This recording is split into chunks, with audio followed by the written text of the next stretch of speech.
آج ہم قرآن کریم کی ایک بہت آپ کہہ لیں اہم آیت پر بات کر رہے ہیں، سورۃ البقرہ کی آیت نمبر 10۔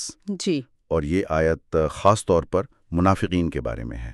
آیت ہے فی قلوبہم مرض فزادہم اللہ مرضا ولہم عذاب علیم بما کانوا یکذبون۔ بالکل۔ تو ہمارے پاس جو تفسیر ہے وہ اس مرض کی یعنی بیماری کی وضاحت کرتی ہے جو ان کے دلوں میں تھی، اور پھر اس کا انجام کیا ہوا۔ تو آئیے اس پہ ذرا گہرائی میں بات کرتے ہیں۔ جی بالکل، یہ آیت دیکھیں ایک بڑی گہری نفسیاتی اور روحانی کیفیت کو بیان کر رہی ہے۔ یہاں مرض سے مراد کوئی جسمانی بیماری نہیں ہے۔ صحیح۔ تو پھر یہ مرض ہے کیا؟ مطلب دل کی بیماری سے کیا مراد ہے یہاں؟ تفسیر کیا کہتی ہے؟ تفسیر یہ بتاتی ہے کہ یہ اصل میں روحانی اور نفسیاتی بیماریاں ہیں۔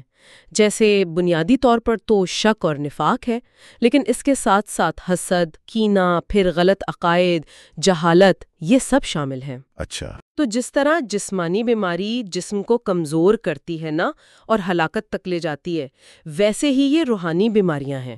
یہ انسان کو نیکی قبول کرنے سے، سمجھنے سے، فضیلت حاصل کرنے سے روکتی ہیں اور پھر ہمیشہ کی ہلاکت کی طرف لے جاتی ہیں۔ خاص طور پہ جو اس وقت کے منافقین تھے، وہ اسلام اور مسلمانوں کی آپ کہیں بڑھتی ہوئی شان و شوکت دیکھ کر جی اور اپنی جو سرداری تھی، جو حیثیت تھی، اسے کھوتا ہوا دیکھ کر شدید تکلیف میں تھے، حسد میں تھے، رنج میں تھے۔ تو یہ صرف کوئی نظریاتی اختلاف یا ایمان کی کمزوری نہیں تھی، بلکہ اس میں حسد اور دنیاوی نقصان کا خوف، یہ چیزیں بھی شامل تھیں۔ بالکل بالکل، یہ عملی کیفیات تھی جو ان کے اندر پل رہی تھیں، اور یہی چیز وہ آیت کے اگلے حصے کو اور بھی زیادہ معنی خیز بناتی ہے۔ کون سا حصہ؟ فزادہم اللہ مرضا۔ جی یہی فزادہم اللہ مرضا، یعنی اللہ نے ان کا مرض اور زیادہ کر دیا۔ یہ بات تھوڑی سمجھنے والی ہے کہ اللہ نے مرض کو بڑھایا، اس کا کیا مطلب ہوا؟ تفسیر اس پہ کیا روشنی ڈالتی ہے؟ ہاں، یہ اہم نکتہ ہے۔ تفسیر میں اس کی آپ دیکھیں 2-3 طرح سے وضاحت کی گئی ہیں۔ ایک تو یہ کہ جب وہ اپنی انہی حرکتوں پر، اپنی منافقت پر، برے ارادوں پر قائم رہے نا، جی تو اللہ نے بھی انہیں ان کے حال پر چھوڑ دیا، تو ان کی گمراہی اور پختہ ہو گئی، گویا کہ دلوں پر زنگ اور گہرا ہو گیا۔ اچھا۔ دوسری بات یہ کہی گئی ہے کہ جیسے جیسے قرآن کی نئی آیات آتی، نئی تعلیمات سامنے آتی اور وہ ان کا انکار کرتے جاتے، تو ہر انکار کے ساتھ ان کا کفر، ان کی ضد، ان کی دشمنی وہ بڑھتی چلی گئی۔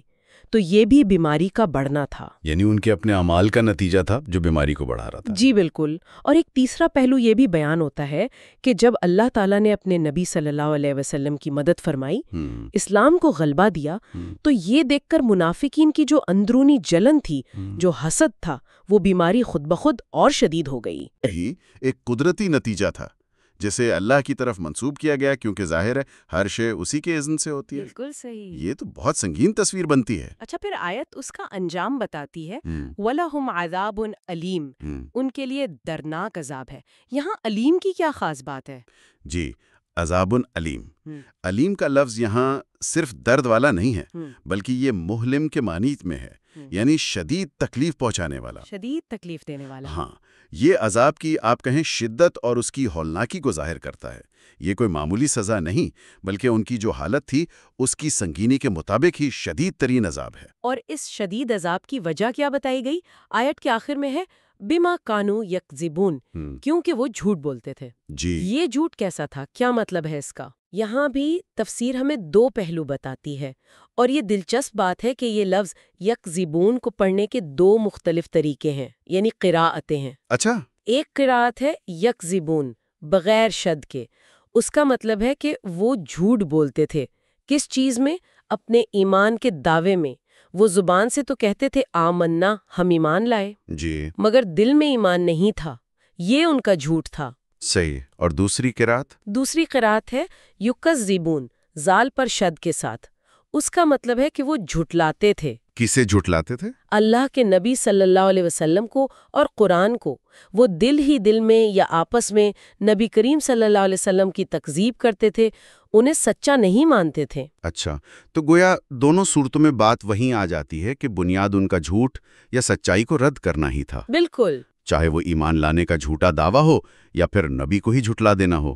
جی ہاں، ان کا ظاہر اور باطن کا جو تضاد تھا، ان کا جھوٹ بولنا اور سچائی کو جھٹلانا، یہی ان کی بیماری کی جڑ بھی تھا اور آخرکار ان کے اس دردناک انجام کی وجہ بھی بنا۔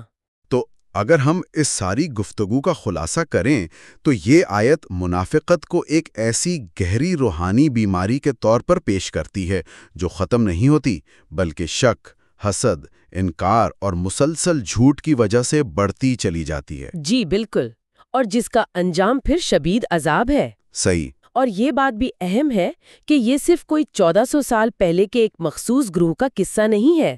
ہاں، یہ نکتہ اہم ہے۔ جی، بلکہ یہ ایک انسانی رویے، ایک نفسیاتی حالت کی تصویر کشی ہے جو کسی بھی دور میں، کسی بھی معاشرے میں ہمیں نظر آ سکتی ہے۔ بالکل، اور یہ ہمیں سوچنے پہ مجبور کرتا ہے نا کہ آج کے زمانے میں خود اپنے اندر جھانکنا یا اپنے ارد گرد معاشرے میں دیکھنا کہ کہیں یہ چھپی ہوئی روحانی بیماریاں، جیسے آپ نے کہا حسد ہے یا سچائی سے انکار ہے یا ظاہر و باطن کا تضاد ہے، یہ کہیں موجود تو نہیں؟ جی، یہ غور طلب بات ہے۔ اور اگر سطح کے نیچے ایسی کیفیتیں پنپ رہی ہوں تو ان کے انفرادی طور پر یا اجتماعی طور پر کیا نتائج ہو سکتے ہیں؟ یہ واقعی ایک گہرا سوال ہے جس پر سوچنا چاہیے۔